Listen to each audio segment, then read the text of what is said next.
दोस्तों नमस्कार। दोस्तों पैसा हमारी जरूरत है। हम सब लोग पैसा कमाते हैं और कमाना चाहते हैं, लेकिन क्या पैसे कमाने के बाद आप अपना सारा पैसा केवल खर्च कर देते हैं या फिर उसे बचाने, निवेश करने और पैसों से जुड़े भविष्य के लक्ष्यों को पूरा करने का भी प्लान करते हैं? दरअसल पैसों को लेकर शहरी भारतीयों की चाहत पर अभी ताजा एक निजी रिपोर्ट आई है। इसमें पैसों से जुड़ी आदतों, चाहत और सोच पर कई खुलासे किए गए हैं। तो इन खुलासों को आप भी ध्यान से सुनिए। इससे आपके फाइनेंशियल सफर यानी पैसों से जुड़े सफर को सुहाना बनाने में बड़ी मदद मिलेगी। अगर आप सोचते हैं कि केवल पैसा कमाने भर से ही पैसों से जुड़ी सारी समस्याएं दूर हो जाएंगी, तो इस रिपोर्ट से आपकी आंखें खुल जाएंगी। आपको पता चलेगा कि पैसों से जुड़े सफर को सुहाना बनाने के लिए केवल पैसा कमाना काफी नहीं होता है। तो चलिए रिपोर्ट की बात कर लेते हैं। तो ये जो रिपोर्ट है वो YouGov नामक एक ब्रिटिश अंतर्राष्ट्रीय इंटरनेट आधारित बाजार अनुसंधान और डेटा एनालिटिक्स कंपनी द्वारा तैयार की गई है और जारी की गई है। यह रिपोर्ट पैसों से जुड़े सवाल पर कुछ शहरी भारतीयों के जवाब के आधार पर तैयार की गई है।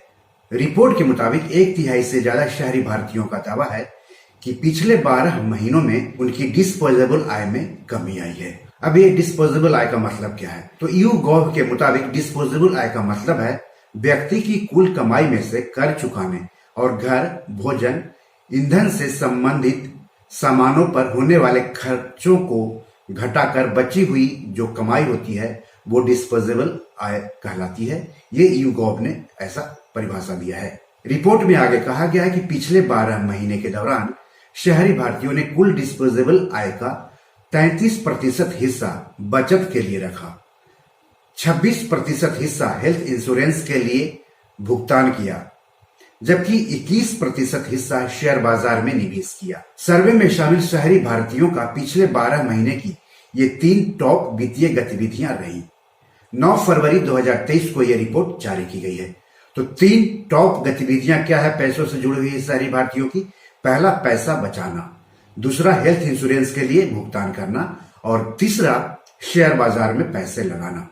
रिपोर्ट में आगे पैसों से जुड़ी और भी दिलचस्प बातें हैं, तो कहीं जाइएगा नहीं, आगे हम बताते हैं। 36% भारतीयों ने कहा है कि उनके भविष्य के एजेंडे में बचत उच्च स्तर पर बनी हुई है। वो अगले 12 महीनों में नियमित रूप से अपनी बचत बढ़ाने का इरादा भी रखते हैं। शहरी भारतीय भविष्य में स्वास्थ्य बीमा पर आय का 28%, शेयर और स्टॉक्स खरीदने पर 24%, पेंशन और रिटायरमेंट फंड बनाने पर 16%, जीवन या गंभीर बीमारी के लिए आय का 16% निवेश करेंगे। यानी आप भी अपने फाइनेंशियल सफर को सुहाना बनाना चाहते हैं तो आपके फाइनेंशियल प्लान में इन सब का स्थान होना चाहिए। सेविंग्स का होना चाहिए, निवेश का होना चाहिए, स्वास्थ्य बीमा आपके फाइनेंशियल प्लान में होने चाहिए, या फिर जीवन या गंभीर बीमारी के लिए आय में से कुछ हिस्सा आपको रखना चाहिए। कब आपको गंभीर बीमारी हो जाए और उसके इलाज पर अच्छा खासा पैसे खर्च करने की जरूरत आ जाए, ये सब आपके फाइनेंशियल प्लान में होने चाहिए। शहरी भारतीयों को भविष्य में डिस्पोजेबल आय में कमी की संभावना कम है, यानी उन्हें लगता है कि आने वाले दिनों में उनकी डिस्पोजेबल आय में कमी नहीं होगी। रिपोर्ट में बताया गया है कि हालांकि डिस्पोजेबल आय में कमी के तूफान से बचने के लिए भारतीय कदम उठा रहे हैं, लेकिन अपने पैसे को कैसे मैनेज करना है इस संबंध में शायद उन्हें मदद की जरूरत है। आपको भी अगर ऐसे किसी मदद की जरूरत है तो हमसे इस वीडियो के कमेंट बॉक्स में जाकर सवाल जरूर पूछें। हम सारे सवालों का जवाब देते हैं आपकी भाषा में और आसानी से। पैसे को मैनेज करना मतलब जो आप पैसे कमाते हैं, जो आपकी डिस्पोजेबल आय होती है, उसमें से कितना बचाना है, कितना भविष्य के लिए इन्वेस्ट करना है, कितना इंश्योरेंस में लगाना है, कितना हेल्थ इंश्योरेंस में लगाना है, कितना अगर आप बाहर घूमने जाते हैं तो उसके लिए कितना बचा करके रखना है। ये सब एक फाइनेंशियल प्लान तैयार किया जाता है पैसे को मैनेज करने के दौरान। करीब 5 में से 2 भारतीय यानी 38% मानते हैं कि अगर उन्हें अपने पैसों को कैसे मैनेज करना है की जानकारी दी जाती है तो उससे उन्हें काफी फायदा पहुंचेगा। तो आप जो YouTube चैनल देख रहे हैं उसको लगातार देखते रहिए। हम अपने पैसे को कैसे मैनेज करना है उसी पर जानकारी देते रहते हैं। करीब 1/3 यानी 32% शहरी भारतीयों का मानना है कि उनके पैसों को निवेश के जरिए बढ़ाने के बारे में जानकारी दी जाए तो काफी मदद मिल जाएगी। 32% शहरी भारतीय अपनी भविष्य की पैसों से जुड़ी घटनाओं जैसे पेंशन या रिटायरमेंट फंड बनाने में मदद चाहते हैं। 27% शहरी भारतीय बजट बनाए जाने और खर्चों पर नजर रखने के तरीकों के बारे में जानना चाहते हैं। जैसे सरकार बजट पेश करती है तो आप सबकी नजर उस पर लगी रहती है, उसी तरह से आप अपने घर का भी बजट बनाएं। बजट में आपकी कुल कमाई दर्ज होनी चाहिए, कुल खर्च दर्ज होने चाहिए, कितना लोन है वो रहना चाहिए, इसके अलावा आप कितना निवेश कर रहे हैं वो रहना चाहिए। अगर आप चैरिटी करते हैं यानी दान वगैरह देते हैं तो वो भी आप अपने बजट में शामिल करें तो अच्छा रहेगा। 25% अपनी वित्तीय स्थिति का मूल्यांकन कैसे करें ये जानना चाहते हैं। 24% जानना चाहते हैं कि वे कर्ज का प्रबंधन कैसे करें।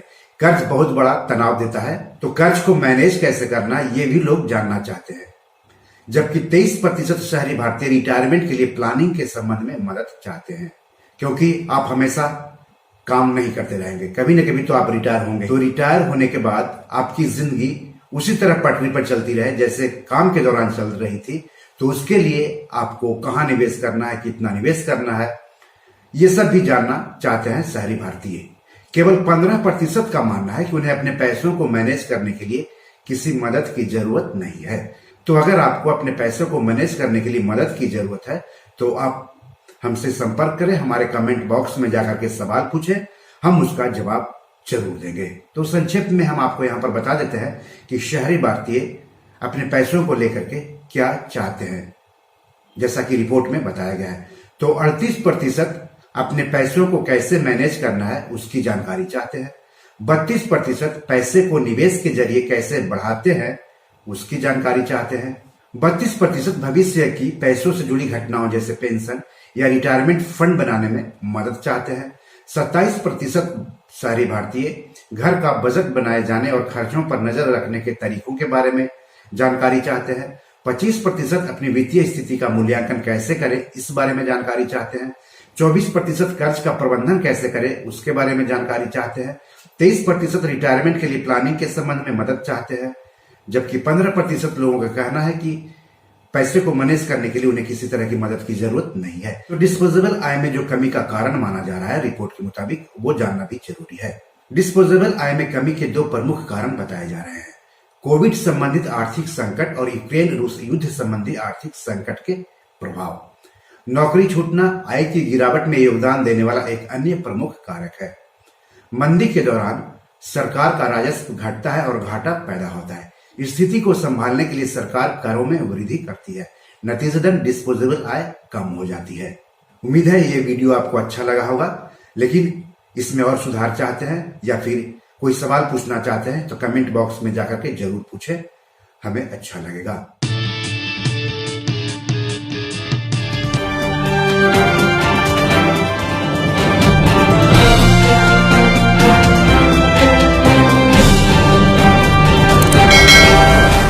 दोस्तों ये मेरी 7 किताब है जो कि amazon.com पर पब्लिश है। आप इसे डाउनलोड करके पढ़ सकते हैं। इन किताबों के लिंक्स इस वीडियो के डिस्क्रिप्शन में दिए हुए हैं। इन 7 किताबों में से 5 किताब मनी मैनेजमेंट पर है, यानी पैसा निवेश करके अधिक पैसा कैसे कमाएं पर आधारित है।